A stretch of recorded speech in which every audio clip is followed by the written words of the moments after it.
A história se passa com a família de Laio, rei de Tebas.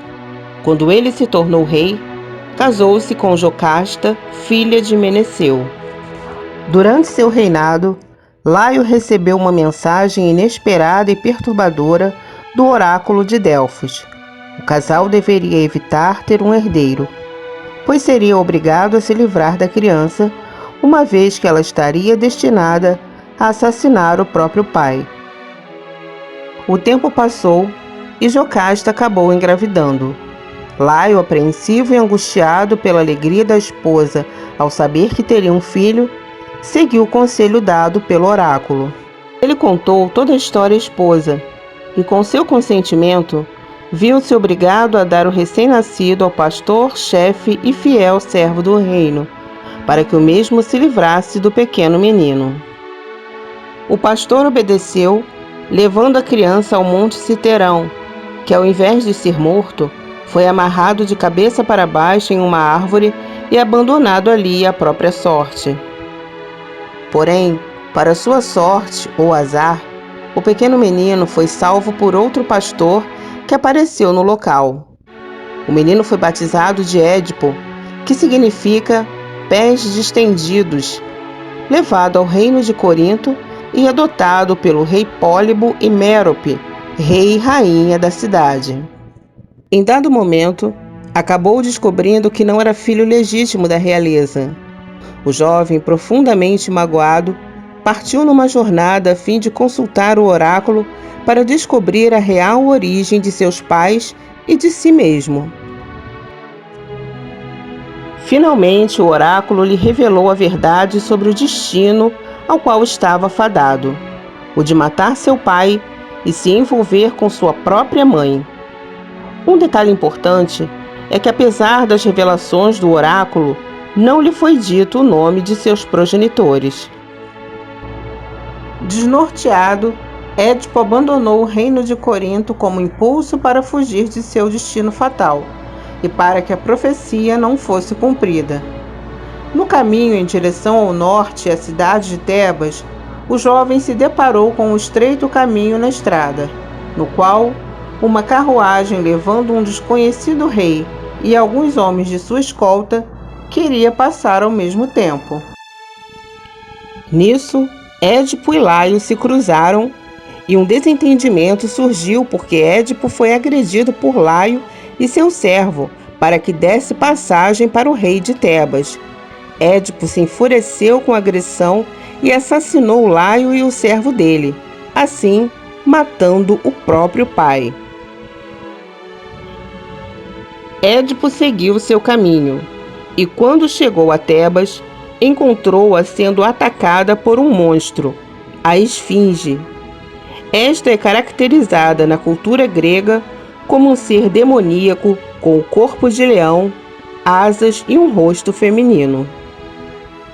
Ela ficava situada na entrada principal da cidade, que conduzia ao templo e fazia um enigma a todos aqueles que passavam por ali. Aqueles que não conseguiam responder eram devorados pela criatura. O enigma da Esfinge era a seguinte pergunta: qual é o animal que de manhã tem 4 pés, 2 ao meio-dia e 3 à tarde? Até então, ninguém havia conseguido responder a questão. Até mesmo Creonte, irmão de Jocasta, que em desespero prometeu a mão da rainha em casamento àquele que pudesse desvendar o mistério da Esfinge. Astutamente, Édipo foi o único que respondeu corretamente: o homem.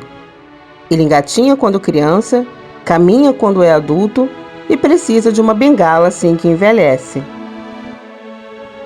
Assim, a Esfinge acabou sendo derrotada e tirou a própria vida. Édipo, consequentemente, foi aclamado como herói e nomeado rei de Tebas. Passado um tempo, Tebas foi castigada por uma série de pragas, com civis morrendo sem ter a menor ideia do real motivo pelo qual aquilo estava acontecendo e sem qualquer indício de como resolver o problema. Muitos imploraram ajuda ao rei Édipo. Com compaixão, o rei mandou Creonte, seu cunhado e conselheiro, ir ao mesmo oráculo délfico para descobrir como parar a praga que caía sobre a cidade. Creonte retornou e Édipo exigiu que as notícias fossem dadas em primeira mão na frente de todo o povo de Tebas. Assim, ele comunicou que, segundo o oráculo, o assassino do rei antecessor, Laio, estava entre eles em Tebas. A praga só iria embora quando o responsável fosse expulso da cidade. Assim, Édipo tomou as dores do povo e decidiu fazer de tudo para descobrir quem era o assassino do antigo rei Laio. Atendendo às aclamações do povo, ele resolveu chamar o grande profeta Tiresias, um velho e cego ancião que se proclamava intermediário entre os mortais e o deus Apolo. Para sua surpresa, Tiresias contou-lhes a verdade. Édipo era o assassino e a maldição. O rei, estupefato, acusou o profeta de farsa e insinuou que Creonte o velho estivessem de conspiração contra ele. Tiresias, nervoso, continuou a contar-lhes as verdades, além de dizer que o rei ao menos sabia o nome de seus próprios pais. Sem entender nada, Édipo pediu por explicações mais detalhadas, mas só recebeu respostas enigmáticas. O assassino de Laio, no fim, será tanto irmão como pai de suas crianças, tanto filho como marido de sua mãe. Édipo pediu a morte de Creonte quando Jocasta tenta impedir seu esposo a prosseguir. Ela revelou novos detalhes da morte de Laio, de seu bebê abandonado e da profecia do oráculo há muitos anos. A história de Jocasta mexeu com a cabeça de Édipo, que indagou se ele poderia ter sido mesmo o assassino do pai. Para confirmar, apareceu um servo sobrevivente do dia do acidente para esclarecer os acontecimentos. Na mesma época, um mensageiro de seu pai adotivo chegou à cidade com a notícia da morte de Pólibos. Por coincidência, o mensageiro era o mesmo pastor que o havia salvo quando era bebê. Diante da situação, o pastor foi obrigado a contar a verdadeira história de Édipo. Assim, juntando os fatos de seu atual marido ser na verdade seu filho, Jocasta não aguentou o golpe e se enforcou em seu quarto. Édipo, ao se deparar com a cena, furou os próprios olhos como punição a si mesmo.